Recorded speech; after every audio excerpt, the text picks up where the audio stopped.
Doomsday 3. Yeah, we had Doomsday 1.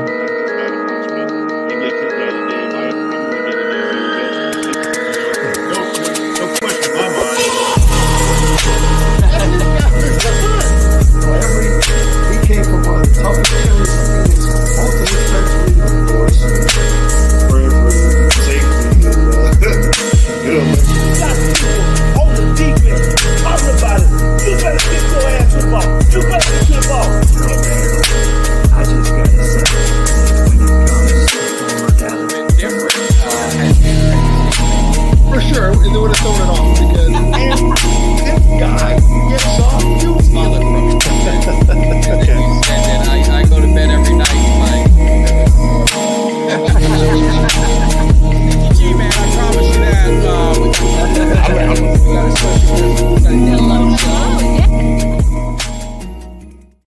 What is up, Cowboys Nation? Your boy Mike Tag here on a Super Bowl Sunday. Always bittersweet, especially the last 29 years, watching other teams play in the Super Bowl. But it is a good time.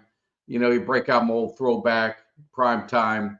Got the last Super Bowl patch. What side is on that one? So, you know, it is what it is. So hopefully everyone's having a good morning. Chiefs fans, Eagle fans, I wish you guys luck. I really have no dog in the fight, really could care less. The only thing is if the Chiefs win, it makes the Eagles go 1-4, which is absolutely couldn't ask for anything better. If the Eagles win, then the Chiefs don't three-peat, which is kind of cool because no team is three-peated. So the best that's been done is 3 out of 4, which Cowboys are one of those. So anyway, good morning. Hope everyone's doing well. Drinking beer already. Getting ready for the game. Hopefully it works out for you, Cuts. I'd be lying if I said good luck, but you know I'd be rooting against you, so I'm not going to say it. So I hope you guys all have a good time. All kidding aside, man. It's the finality of the football season, and for some teams, for 31 teams, it's going to be end in disappointment. For that one, it's hoisting that Lombardi. So we're going to see what happens. We're just going to be mixing it up. Very relaxing. It's me solo, so going to interact with you guys a little bit. See what's on your mind, give you a couple of things that I did over the weekend, getting things ready.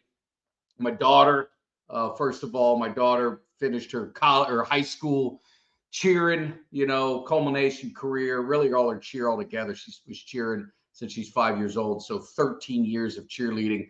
I went to my last competition Saturday. So bittersweet. Those are, you know, driving and the expense and all that, but it's worth it to see, you know, when you see your kids compete and see them giving it their all, and there's nothing better than that. Can't put a price on it. So definitely that was bittersweet. And before I get rolling, before I get too deep into it, you guys, I see a bunch of people rolling in. Make sure you guys hit that thumbs up, like that video, hit the subscribe if you're new. Obviously, you always share it. It doesn't hurt either. So definitely do that. The other thing I watched the movie last night because my wife was still over in Orlando with my daughter. Did some Disney stuff with the whole cheer program. And so I watched Unstoppable. And I don't know if any of you guys watched it. Obviously, those who follow me long enough know, big, not WWE fan, even though I'm a fan of that wrestling, but wrestled in high school. I love wrestling. I think it does so much for you. I think every kid should wrestle at some point in their youth. I think it teaches you so much about life and discipline and everything. But I watched the movie Unstoppable, and it was a story, if you guys remember it. One of the wrestlers, he only had one leg, and against all odds, became a national high school champion, and no colleges wanted him, so he walked on and yada yada. You guys know probably how the story ends. It's not a big secret. It's a true story. But it was great, man. It was if you guys ever like those true stories, man, this was definitely worth the watch, and you guys definitely check it out. So, here, my man Thomas saw the movie. No, he went to Arizona State. He lived in Arizona, and he went to Arizona State. He wanted to go to Iowa. Iowa didn't recruit him. Actually recruited the guy he beat at the high school championship, and he didn't end up wrestling this guy, but in the end, obviously, you guys know it's a true story. He did end up winning an NCAA championship and beat an Iowa kid and beat the coach that didn't want him. So it's good. It's good. It's good. So anyway, great story. Looks like, I always like to follow when you watch those movies. You're like, all right, what are they doing now? Where are they at? What's going on? But he does a lot of public speaking, a lot of motivational speaking. He's actually, at the time that the movie was done, which was recently, he took over as head coach of the high school that he wrestled at in Arizona, and looks like he's married, kids. So I mean, just absolutely doing great things, and you always love to see that. Always love to see that. So anyway, yeah, we got some Eagle fans. I love the Eagle fans. Come watch me on Super Bowl Sunday. You guys need to be focused on your Eagles, but I do love it. I appreciate it. I love all the fans of any side, and we're going to talk about this game. We're going to break it down. I want to get your guys' opinion because I said it a couple weeks ago when the Super Bowl was announced. The Eagles are the better roster. I mean, you line them up man for man, player for player.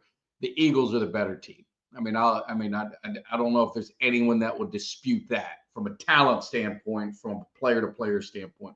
The problem I have with picking the Eagles is the two most important positions on a football team is your coaching staff and your quarterback, and it is like the gap is a mile wide, and that's the only reservation I have from saying the Eagles would win. I mean, they're the better team. They probably should win, but I just can't bet against Mahomes, and I sure not going to bet against Andy Reid. So I think the Eagles are going to win. I think the Chiefs are going to win. I think it's going to be close. See, Eagle fans, I scared you. I said they're going to win, but no, I think it's going to be a good game. Uncle Cheech was on, and he's betting the house on the Chiefs covering. Spread was only 1.5. It went down to 1, so it's really basically a pick 'em. I mean, 1 point, it's going to be a push unless obviously the Eagles win. So it's kind of like a pick 'em game. So it's making it that dropping it down to 1 makes it more intriguing for me. That 1.5 scared me because if the Chiefs win 31-30, then you lose, right? So if you can get it at a 1-point spread and you're really confident in the Chiefs to win, I'm trying to talk myself into the Eagles winning, in the Chiefs to win, then that's probably a good bet. It's probably a good bet. So it's going to be interesting. I guess the question is, that's right there, Bugs. Is Barkley? That's the key. If Barkley can, if he has a big game, then odds are obviously the Eagles will end up winning. I mean, and I like Barkley. That's a hard thing. Is I like a lot of the players on the Eagles team. I like Brown. I like Smith. I like Barkley. I like Hurts. I mean, the thing you say about Hurts, and yeah, he's not a top quarterback. He's not a top passer. But I love his story. I mean, he went to Alabama, right? And he got pulled in the national championship game for Tua because he was struggling. Tua ends up winning, right? The Bama comes back and they end up winning. He loses his job. He transfers over to Oklahoma, and he does a phenomenal job there. So, I mean, it makes it so hard not to like the guy. I mean, how do you not like the guy? So, I just don't like all their fans. I like some of their fans. I like Carl. I like Bobby. There's a few others. I'm actually friends with a lot of Eagles fans, believe it or not. It's weird. But the fans that I see on TV acting like assholes and attacking people that are walking by themselves and they're in groups, that's not, that just, and it's probably every fan base. So I'm probably not being fair to the Eagles, but that's what makes it. The reputation that they're proud of being assholes makes it hard to be a fan of them. And it's easy to root for the Chiefs because their fan base is so passionate. Their fan base is so good. Their fan base is so nice, and their team is so friendly, and their team is so nice. So it makes it very difficult to root against them. So but I know people have that.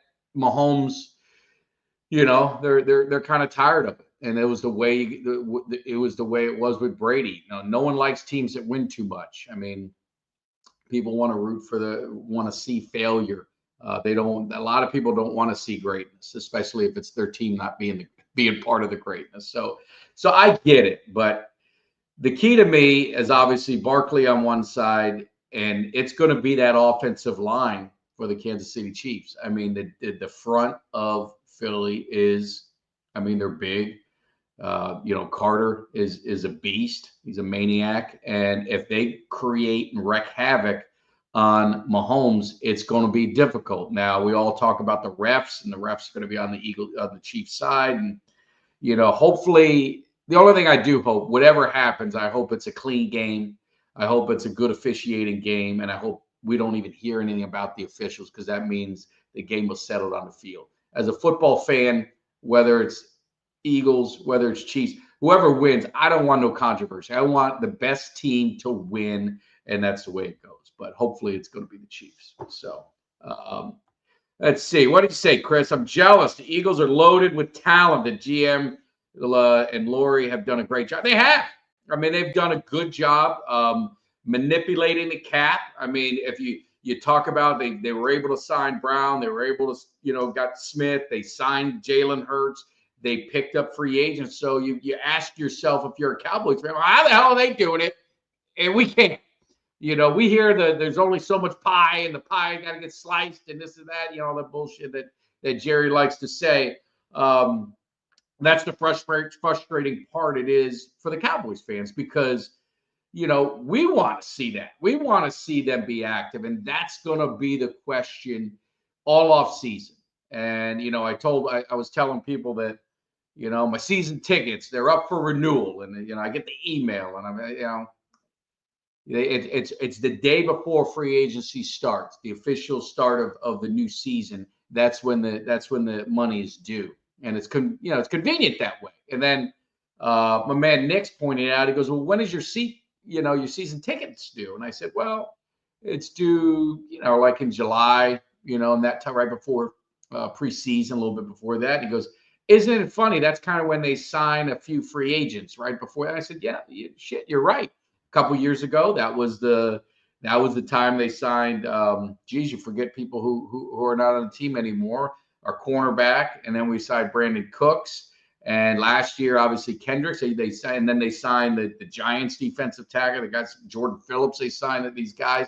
So maybe there is a method to their madness, but I think for Cowboys fans, speaking for myself, I don't want to speak for everyone. I think the Cowboy fans are kind of getting tired of it. I think they're kind of getting tired of it, and you're kind of seeing it. And that'll be what happened. Frankie, happy Super Bowl Sunday. I did get your PayPal. I'm shipping it out Monday. I apologize. I've been a little crazy with work, so my time has been a little thin. So I've got everything boxed up, so I'm going to drop it to the mail this week. So let your sister know to be expecting it this week. I will take a picture of the tracking and send it to you as soon as I get it. That way you'll be able to know exactly what's going on. So yeah, Bobby, we just want the game straight up. Best team win. If Philly wins, it'll hurt. It'll be worst case scenario. Just being honest as a Cowboys fan, and I know Philly. I know Bobby. You'd feel the same way. But at the end of the day, you want the game called down the line. You want it to be fair. Settle it on the field. I don't want to see no bullshit. Roughing the passers. I don't want to see some phantom pass interference. I don't want to see some holds. I don't want to see some non-calls. I'd rather not call things. Like if there's a face mask, it really didn't matter. I'd rather them not even call it. I mean, I'd rather just settle it on the field and let the players decide who hoists up that Lombardi. So anyway, also want to give a shout out to my man Cuts by Jones. If you guys, obviously you know him, you see the cuts all over the place, all the work that he does. Great friend of mine. He started a YouTube channel, and it's the Culture of Cuts, CUTZ Cuts. There is some other cuts, and they got like 80,000 subscribers. So I was thinking, man, Cuts, you might want to just copy their name and just change one little slight thing, and maybe you pick up some subscribers by mistake. Nothing wrong with that. But he started a YouTube channel, and it's basically he brings you in his world, right? And obviously he talks about a lot of the cuts he does, how he got started, his family, shows you some of the techniques and things that he does. Helps if you guys want to get into that. He seemed like he was open to the trade secrets. So definitely, if you're a fan of this show, you're going to be a fan of cuts. He's not doing podcasts and that kind of stuff, but he's doing some videos. So definitely go over there and subscribe. Anytime you can support, good content. I started this, obviously doing the hype video, and it kind of went viral thanks to Tank Lawrence, and then Micah Parsons retweeted one a few years later. So then I got another big surge, and I love talking to Cowboy fans, and I love talking to fans in general and people in general. I'm in sales, so that's what I do. But that I love this platform, and I love going on other shows. I'm going to be on the Star We Are this week, and obviously done some other shows, and love doing that. Love having them on our show. I don't watch TV that much anymore because I'm just so sick of the BS and the narratives and the political BS and everything that they've got to do. I like talking to real people, real fans, people who aren't, too big and elevated in their head. Now, maybe they get their way if they get a bunch of subscribers. I haven't met any yet, but so far so good. But I love that. So anytime you can support local, this is what you call local business, but I'm not local business. We ain't making no money off it, but local people, man. These are, I'm the same guy that when I see you at Texas Stadium, we're going to go have a beer. We're going to hang out, grab some food, hang out at Texas Live. Be happy if we win, piss and moan if we lose, right? I'm in the same boat as all you guys. So, and yeah, Cuts is a veteran-owned business. Veteran-owned business, Cuts by Jones. Hopefully he's documenting that. You should be able to get some stuff, man. Also a Canes fan, Reggie Wayne, another guy snubbed, and yeah, talking about the Hall of Fame. And if you guys got questions, definitely throw them in there. I'm trying to see them all. And this is a very laid back forum. I'm solo because everyone does stuff on Super Bowl Sunday. Me, I just sit here. No, I'm kidding. I got stuff to do this afternoon. But it was disappointing. It was disappointing for Reggie Wayne. Receivers are so hard because the numbers are so inflated, and is a guy really that impactful? Did he dominate in his era to be considered a Hall of Fame? Now, I think Reggie Wayne I don't think he was the most dominant in his era, but I think he was right there. So I think he should be in the Hall of Fame for his longevity, numbers he put up. Obviously, he had Marvin Harrison, and there was kind of like that transition between him and Marvin Harrison as years went by. But obviously, Super Bowl champion, national champion. Oh, no, he didn't win the national title. He left in 2000. We got screwed to that. So he did not win a national title with the Canes. Take that back. Sorry. But he was one of my favorite players. He deserves it.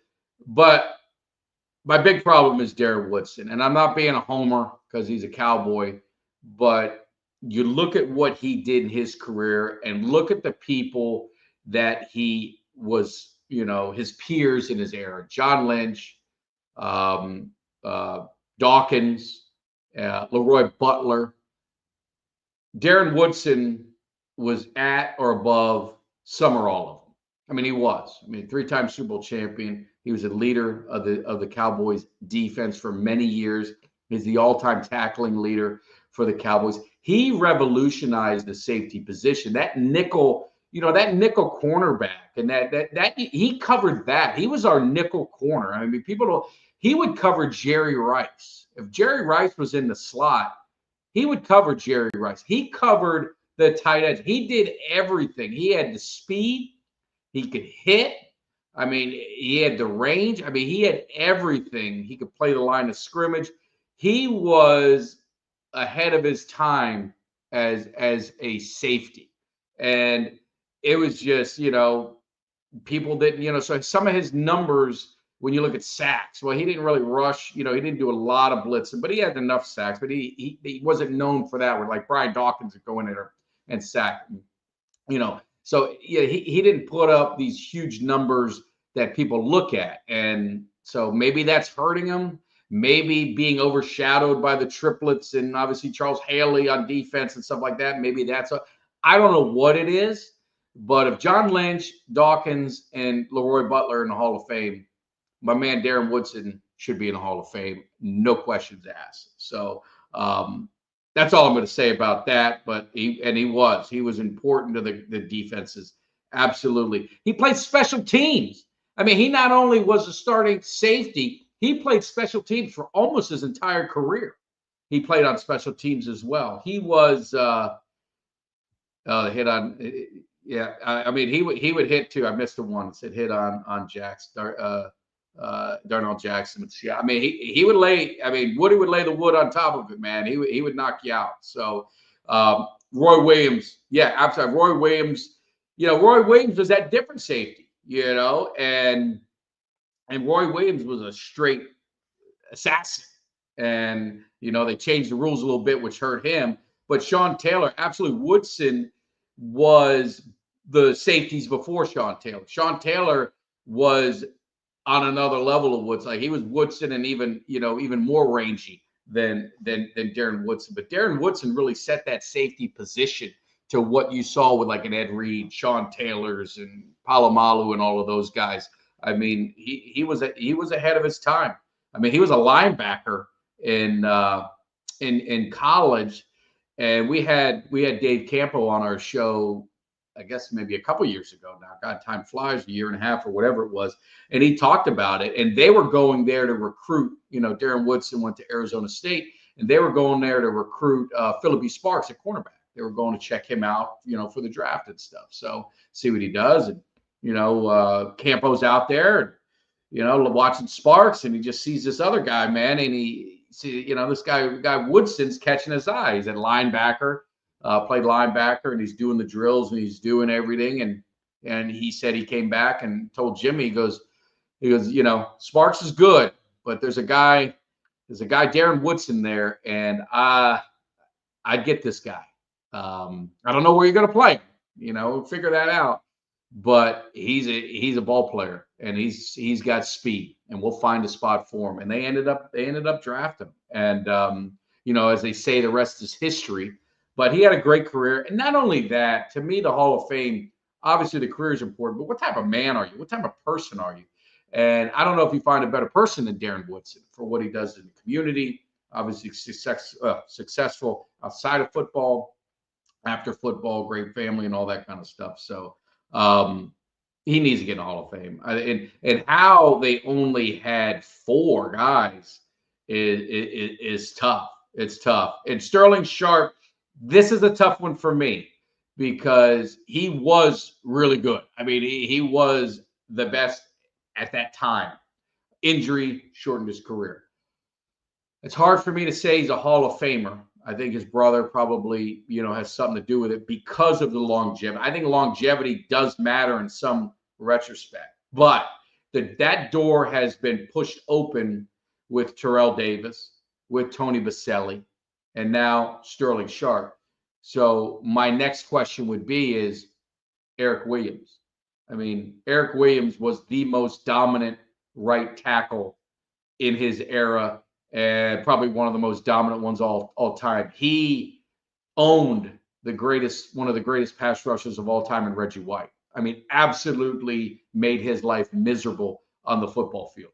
And if you talk to any player in that era and ask them the best tackle and who they did not want to go against ever, was Eric Williams. He was nasty. He was mean.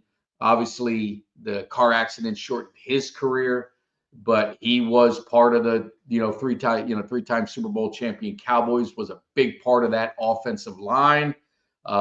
He should be in there. He should, if you're going to put Sterling Sharpe in there, he needs to be in there. He needs to be in there.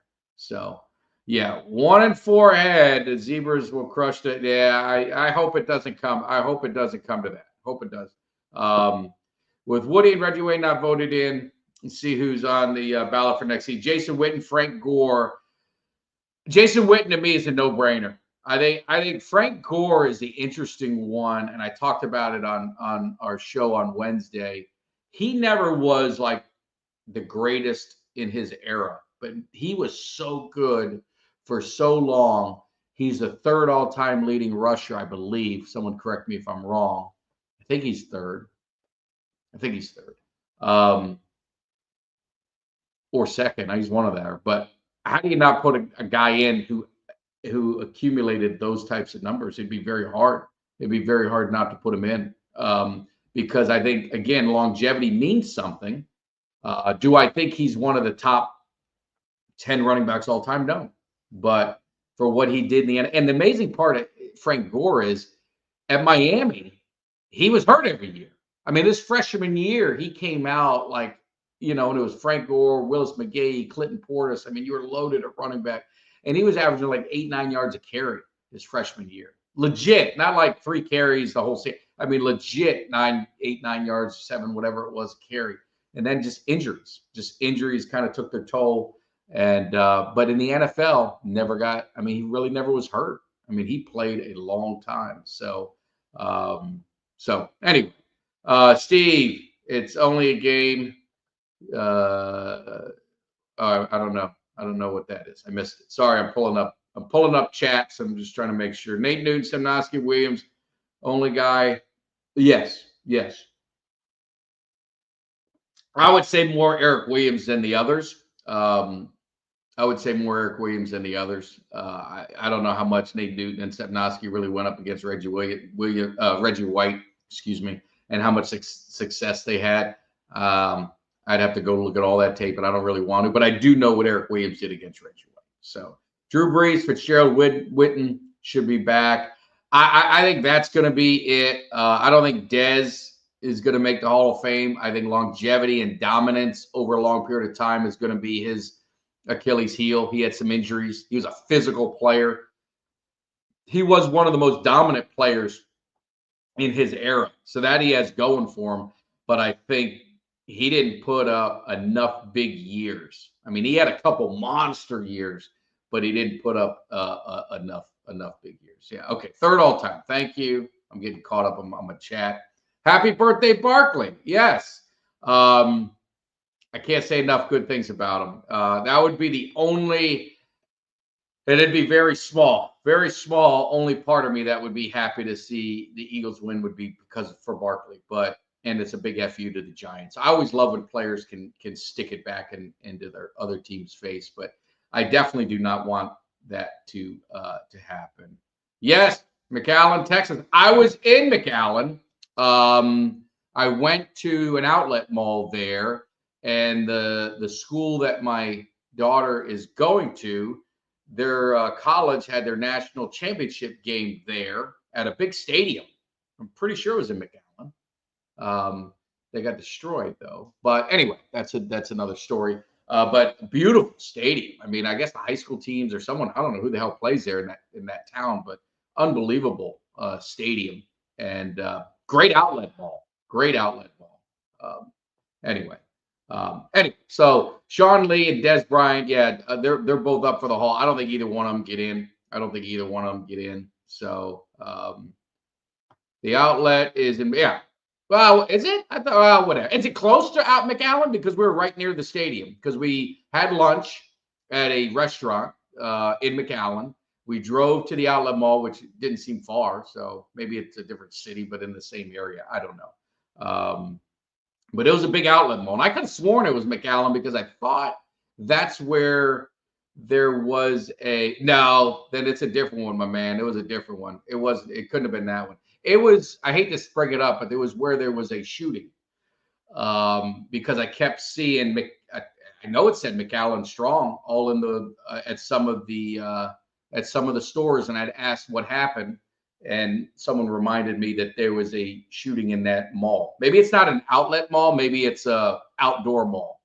We have an outlet mall in our area, and it's an outdoor mall that's an outlet mall. So maybe that's what it is. Maybe it's not an outlet mall. I don't know. Whatever. It's neither here nor there. So, Mike, with your excellent Dallas Cowboys, are you planning also I love doing Miami Hurricane content.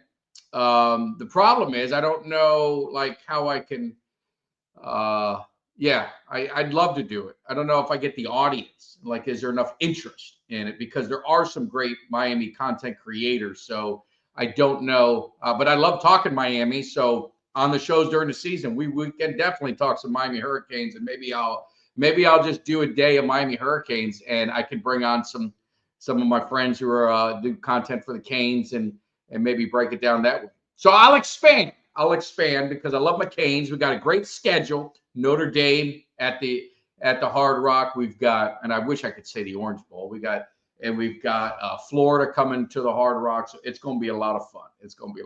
So anyway, yeah, that's the one. There you go.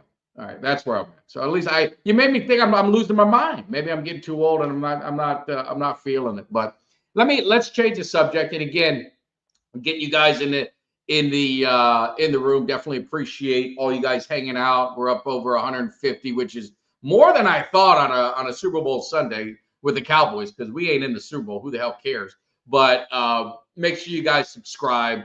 Make sure you hit that thumbs up, make sure you share. That simple thing I try and tell people on anyone's content, not only mine, but simple things like that don't cost anything, and it helps the channel. It helps us. It helps us get to more of the audience.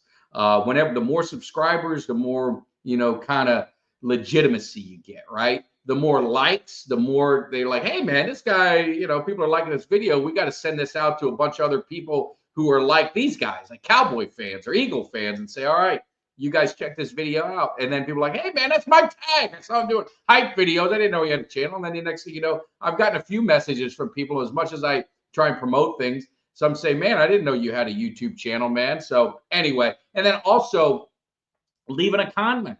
It could be, hey, great show. It could be go Cowboys. It could ask questions. Questions on the show, or any content that you'd like me to look up. Any players that you say, hey man, try and get this guy. Any of that kind of stuff definitely can do. So definitely do those three things, and it'll be awesome. Another good announcement with the channel is, good friend of the show, friend of mine, Eugene, the Hit Machine Lockhart, is getting inducted into the Texas Black Athletes Hall of Fame. It's going to be the end of the month. It's going to be, I think, inductions March 1st. So your boy was invited. So go on to check it out. It's going to be really exciting. LaDainian Tomlinson is being inducted in that class, and Larry Johnson obviously I know him from the UNLV, but you guys know him from the Knicks and the Charlotte Hornets. Basketball is being inducted. There's a few other people being inducted as well. So it's going to be a lot of fun, and looking forward to it. Supporting Eugene. He is so proud of this honor. Any athlete at any level getting recognized as, for your career and the work you put into it and this and that, it means something, no matter if it's College Football Hall of Fame, State Hall of Fame, NFL Hall of Fame, whatever it is. So I think I'm really excited, and I'm happy. I was honored to be invited, by him, and to be part of that celebration. So it's going to be a lot of fun. Cannot wait. So I'll be in Dallas that weekend. So maybe Saturday night or something like that. We might have to find a spot and see if we get some Cowboy fans to come hang out and see if we can figure something out. So it's going to be no, I think it's just based on, they can max out at 7, which I don't know why they didn't max out at 7, but you have to get enough. You have to get it. It's like baseball, right? You have to get enough of the percentages. And I guess the other guys didn't get enough yeses, so they only put in 4, which is disappointing because you do have a log jam, right, Steve? I mean, there's a log jam of guys, and you think they'd try and maximize that out, but they didn't for whatever reason. I don't know. I'm loving the coaching staff.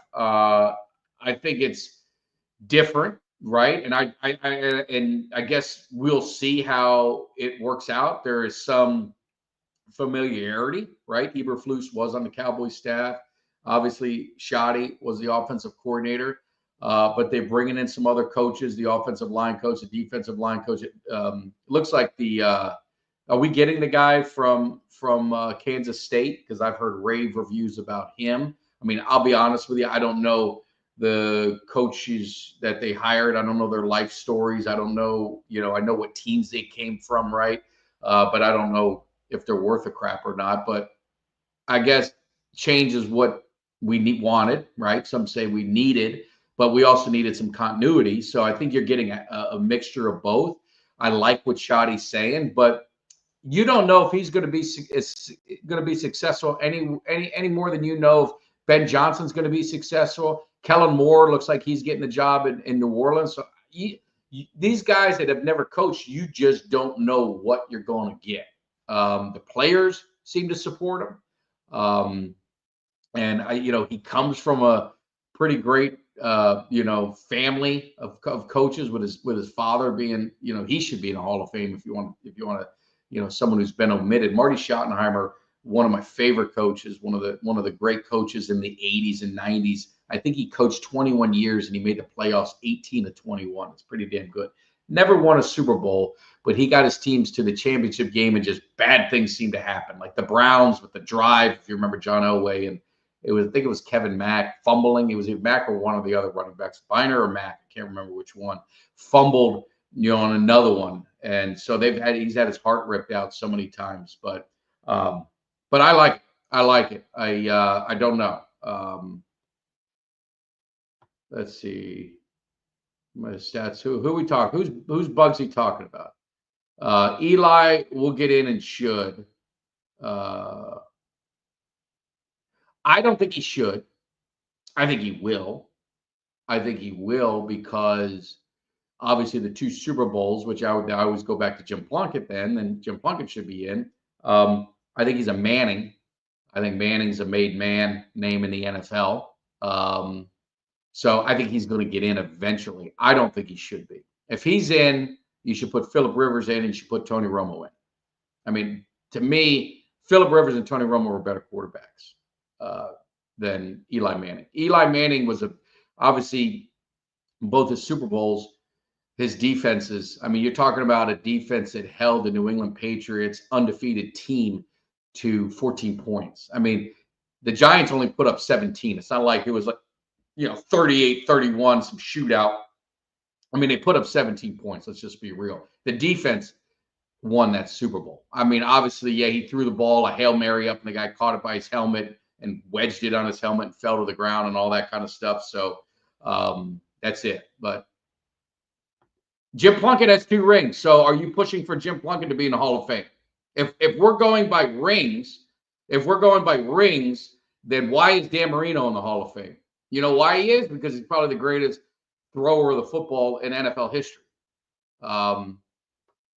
So rings are great. And I think they solidify a career, a team achievement, not an individual achievement, a team achievement. But I don't think that's the end all be all. Otherwise, throw Trent Dilfer in.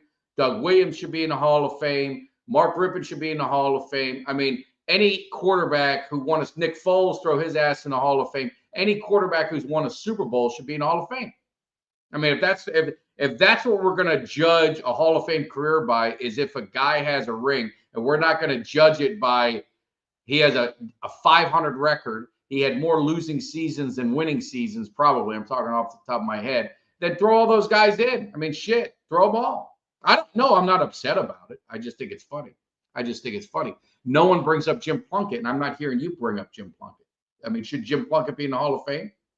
You tell me, Bugsy, you know. So anyway, it's all fun.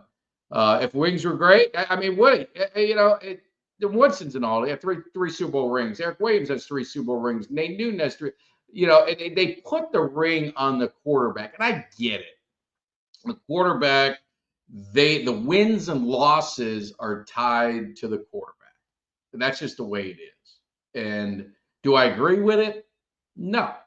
But it's the way it is. So that's why I say Eli will get in because he's a Manning and because they'll say he had 2 Super Bowl rings. He should. So that'll end up happening. But if they do, then you have to look at the others, and you have to look at, why is Jim Kelly in the Hall of Fame? He lost 4 Super Bowls. So is he a loser because his team lost 4 Super Bowls in a row? Or is he a pretty damn good quarterback and a Hall of Fame quarterback because he went to 4 Super Bowls in a row? That's the question. And he dominated his division and his winning percentage and his playoff record and everything that kind of goes with it. That's why it's like comparing eras. I'll get in arguments with people that Emmitt Smith isn't even a top running back, or like T.O. Michael Irvin isn't one of the best receivers. He's a bottom tier Hall of Famer. It's like, give me a freaking break.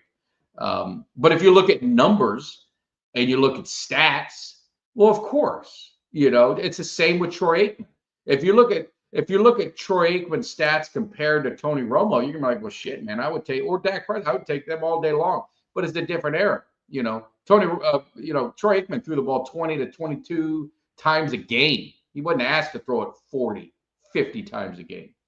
But what he did was he won, and he won consistently during the season and consistently in the playoffs and obviously in the Super Bowl. So that's it. Chip Kelly absolutely should be in the Hall of Fame and is in the Hall of Fame. So surprised by Josh Allen's MVP. You know what surprises me about that is it doesn't surprise me. And if you went by the year and you took personal bias aside, Dak Prescott should have been the MVP last year. He had a better year than any other quarterback. And I say MVP is a quarterback award, because if you're talking about MVP, true MVP, and you're talking MVP, most valuable player, Saquon Barkley would be the MVP, because the Eagles wouldn't even be in the playoffs if it was. Saquon Barkley is the reason they're in the Super Bowl. If they don't have Saquon Barkley, they're definitely not in the Super Bowl.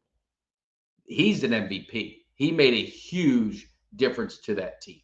Now, I'm not saying you take Josh Allen out of that team. Yes, of course. I get all that. But you want to talk about the most impactful player in this year, Saquon got his team to the Super Bowl.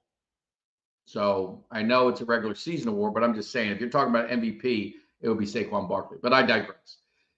If you're going to, because Lamar Jackson got the MVP last year, there was no way in hell they were going to give it to him again. They were going to give it to Josh Allen. Lamar Jackson had better numbers and everything than Josh Allen.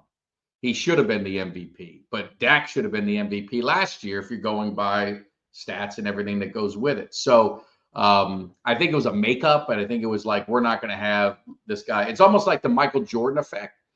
Michael Jordan should have been the league MVP every year he played, pretty much. But who'd they give it to? They gave it to Karl Malone one year. They gave it to Charles Barkley one year. That's why. I mean, it's called spreading the wealth, I guess. I don't know. So let's see. What else do we got? There we go. Frankie agrees with me. I love that. I love when Frankie agrees with me. We agree a lot. And we're Cowboy fans. We have to. So, but, talking about the Cowboys, you heard what Micah Parsons said. He's very optimistic about this team getting back, right? Winning the East next year. And the odd thing is, it's been like 20-something years now, I think, and there hasn't been a repeat winner in the NFC East. I don't know why. But you got to win your division. That's your first start. So what would it take, the Cowboys, what do they need to do to win the division in this offseason to put them in the best position? Because I think we'd all agree, if you look at the team right now and you look at the Eagles, there's a gap. And how do you close that gap? Now, obviously, the draft is an easy way to help close some of that gap. And I dropped a video. If you guys didn't see it, definitely go back and check it out. And I say we need playmakers. We need playmakers out of this draft. To me, get a receiver, get a running back, add someone else. It could be a defensive end, could be a cornerback, whatever in the draft. First 3 rounds, I need playmakers that are going to be impactful. The meat and potatoes, the defensive line, D-tackle in particular, depth in the offensive line, that to me they need to address in free agency. They need to address in free agency and build that roster that way. Now, if they're not going to be active in free agency, I will tell you now, they're not going to compete. They don't have enough talent, depth-wise, top to bottom, to do it just by the draft. They don't have enough draft picks, and you can't continue to rely on unproven rookies to lead you to the promised land, because that's what it is. Every team has their superstars. Every team has, we've got our Dax, we got our CD, we got our Micah Parsons, you got Bland, you've got your superstars, but the superstars don't get you to the Super Bowl, right? They should win you the Super Bowl, but they don't get you the Super Bowl, if that makes any sense. If you go back for my Cowboys fans, you go back to the Leon Letts, the Russell Marylands, the Tony Tolberts, the Darren Smith, the Robert Jones, the Kevin Gogans, the Nate Newtons, the Daryl Johnstons, the Bill Bates. Those were your meat and potato guys. Those weren't your superstars, but the Cowboys ain't going to the Super Bowl and winning 3 Super Bowls without those guys, period. You could have Aikman, Emmett, and they'll be the first to tell you they doing it on their own. Now, the superstars need to be superstars at the biggest stage, and that's been an issue with the Cowboys. In the biggest stage, the superstars are stars, but they're not superstars. They need to be superstars. So that's, to me, see what happens, watch free agency closely, and that's what happens. Need to be active in free agency. I agree. Dallas want to win a Super Bowl. Draft Genty, trade next year's first for Myles Garrett. Put Myles and Parsons. I mean, he's a playmaker. So if they wanted to do that, I wouldn't have an issue with it. I don't know if the Browns, I don't know what the Browns are going to be looking for, because he's still one of the top, if not the top pass rushers. So I don't know how easy they're going to let him go. Oh, that was something else. Charles Haley trade was the icing on the cake. It was. I mean, it was a bold move. And you got to think about it, man. Go back to that trade.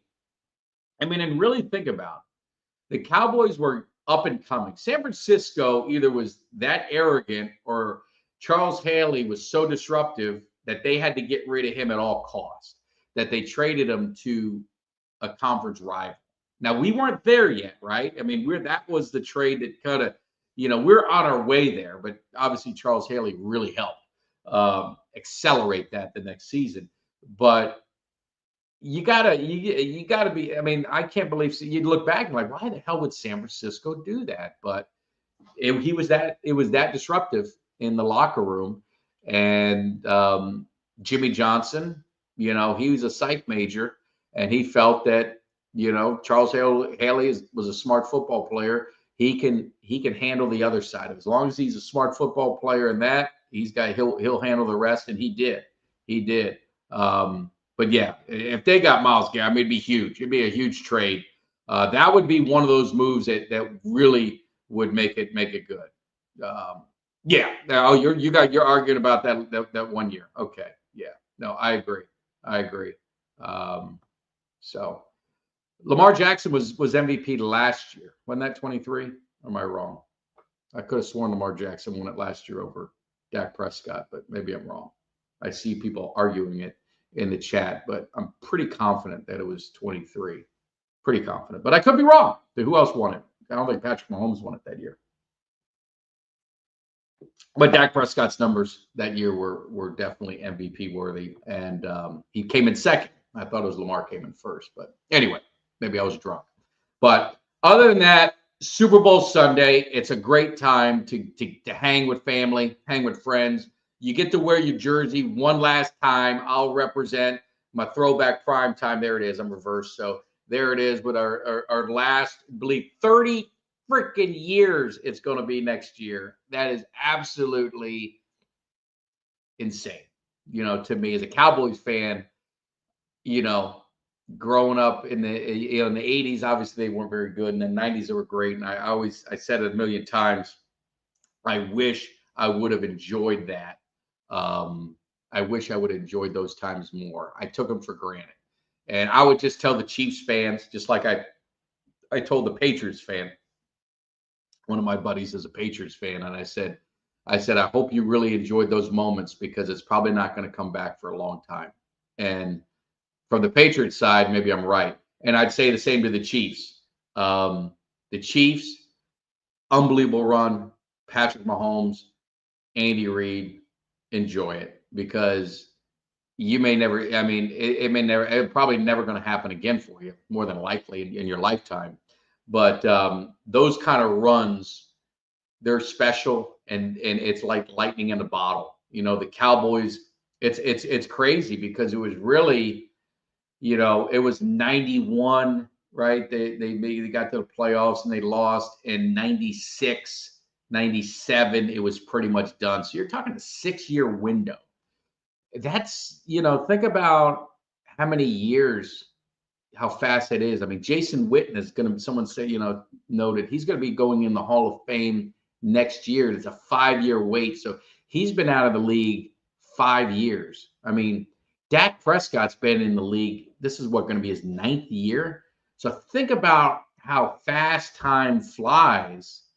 And, you know, enjoy those moments. Enjoy those moments if you're a Chiefs fan, or if you were a Patriots fan, because this just doesn't happen. I mean, the NFL is not set up for success for what you see.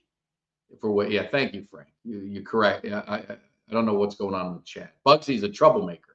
But you don't see, the NFL is not set up for success over a long period of time. You know, the NFC East is the perfect example. That the NFC East is what the NFL wants. A different division winner for the last 20 years. They don't want, you know, they don't want dominance over time. They want kind of new teams every year because it keeps the NFL even more interesting.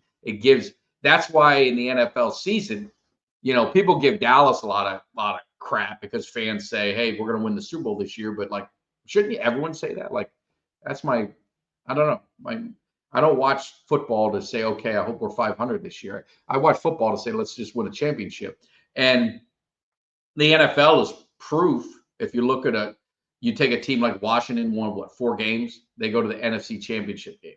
You see the San Francisco 49ers were, you know, in the Super Bowl, they didn't even make the playoffs. Dallas Cowboys won the division, they didn't even make the playoffs. You know, Green Bay Packers, they made it up, they lose in the first round. The Philadelphia Eagles get smoked in the first round by the Buccaneers. They're in the Super Bowl the next year. That's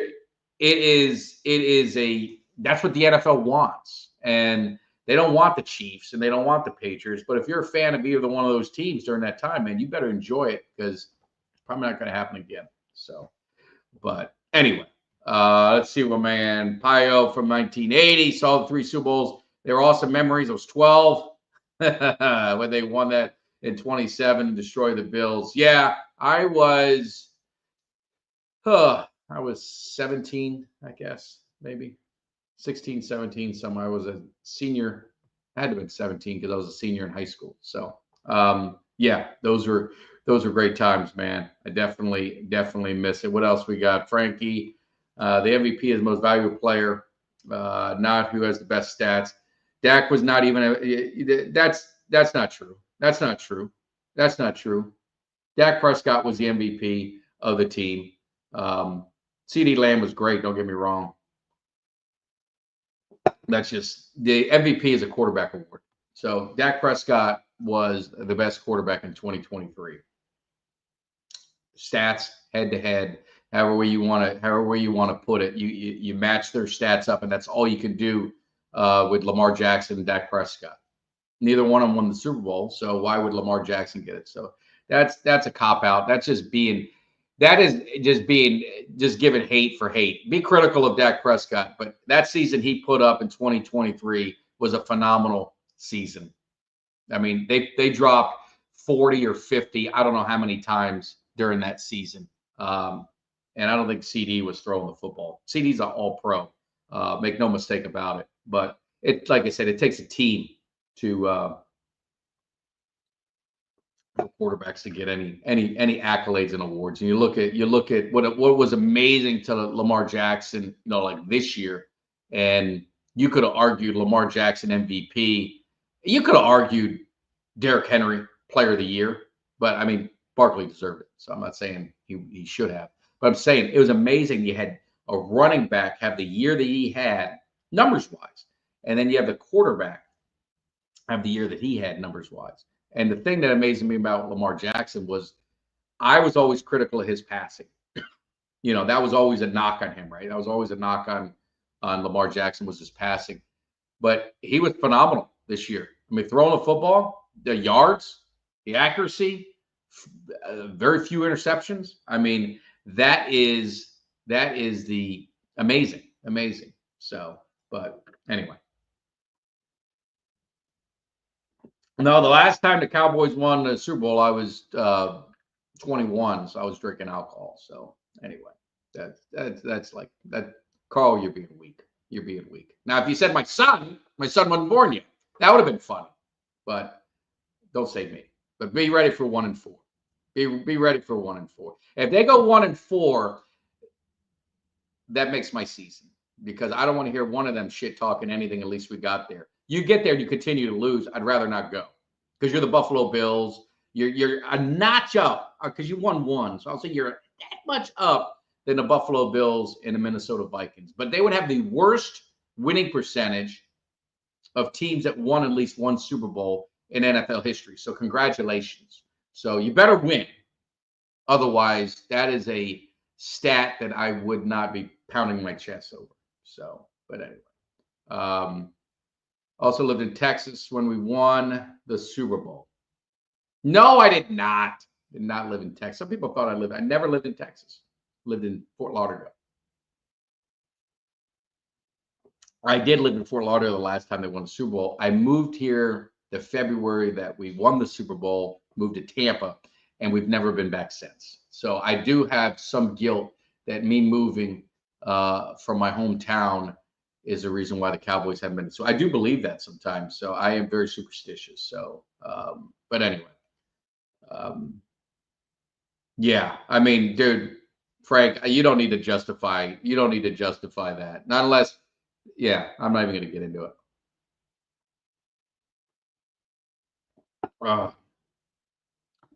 Go pull up Purdy, go pull up Dak, and go see what the stats look like. Dak was better. Don't be a hater to be a hater. You know what I mean? Don't be one of those guys. You can be critical of Dak. We all can be critical. I'm critical of him in certain things, but I'm not going to be critical just because I have an axe to grind or hard on over Dak Prescott in a negative way. So, but that being said, guys, I said I was going to keep it an hour because I got to get ready for the Super Bowl. So again, enjoy the Super Bowl. Enjoy the Super Bowl. Have a good time.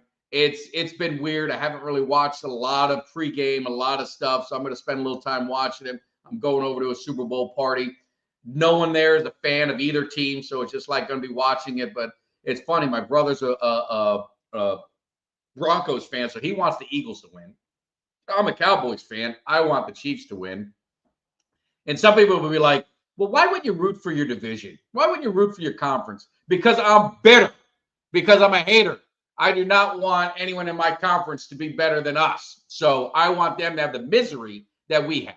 That's the way it works. So, and that's the beauty of sports, man. It's nothing personal. It's all in fun, but we enjoy, we want to bring others down to our misery. And yeah, Kellen Moore, head coach of the Saints, that'll be interesting. I talked a little bit about it earlier. That'll be interesting. But you guys have a great Super Bowl. Enjoy the wings. Enjoy all the treats. This is where we can, I've been losing weight, trying to get back in a better shape. This is where I take a moment and say, you know what, F all that. I'm going to eat all the shit. I'm going to drink everything. That's why I'm hydrating, getting hydrated early. That way I'm ready to roll. It's going to be a good time. But at the end of the day, this is like one of the best days in sports. Super Bowl Sunday with friends, family, having a great time. Enjoy those moments. Hopefully next year, we'll be able to sit back and watch the Cowboys in the Super Bowl. But until then, you guys enjoy it. You guys have a great time, and God bless. Be good. Thank you. One last shout out to Cuts by Jones, my good friend. Culture of Cuts.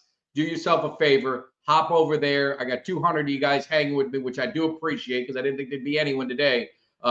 Hit that like on mine. Hit the subscribe if you're not a subscriber, and then run over to Culture by Cuts and hit that subscribe.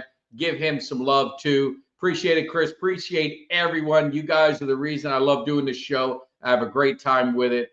Again, the best way to support the channel, it doesn't cost you anything. Just give me a thumbs up. Give me a like on those videos. Go back and see a lot of the interviews we did. If you're new to the channel, I know I get a lot of new people coming in. We've interviewed a lot of great guys. Those are timeless. And one of the best things, I'm dragging it out, I'm sorry. One of the best things I ever had, I interviewed Tommy Davis. You can go look it up. Great interview. He was just found him because I had a football that was signed, and we're trying to figure out who it was. And we reached out to him, and he ended up wanting to do the show. It was one of my early shows, and just had what a great personality, great stories. He was on this part of the Super Bowl III Colts team that lost to the Jets with Joe Namath. So the stories he had was phenomenal. He passed away recently, and I get a comment. You can go look in the comments, and I get this comment. And it's hey, this, he passed away. He was my uncle or relative, and just wanted to thank you so much for doing this interview, because you just gave us something that we can go back and watch and remember. And that means more to me, things like that than anything in the world. And so I love doing the interviews with legends of the game, guys who played before this era, a lot of them, because they're very transparent. They're very open book, and they kind of tell you a different time in the NFL and really a different mindset. And a lot of the players then till today. You saw that with the whole T.O. Michael Irvin thing. I did a video on that. You could check that out. But I'm just telling you, it's a great video. But so go back and look at some of those interviews, and they're a lot of fun, a lot of great stories. Obviously, Kevin Gogan is the classic one. Eugene Lockhart's a classic one. If you guys haven't seen those, I urge you to spend some time and go watch that. You'll laugh your ass off, and you'll be amazed by some of the stories. But last game of the season, Frankie said it best. Enjoy it. Let the off season begin. It's a long off season, so we want to soak this in as much. But hopefully, the Cowboys are going to be more active in off season and in free agency and get us feeling better. So until then, I'll see you guys Monday. We'll recap this Super Bowl with Jimmy D and I. Appreciate all the love. You guys take care. Enjoy the Super Bowl Sunday. I'll see you then. Give me somebody that's hungry. Give me somebody that's hungry. I need somebody.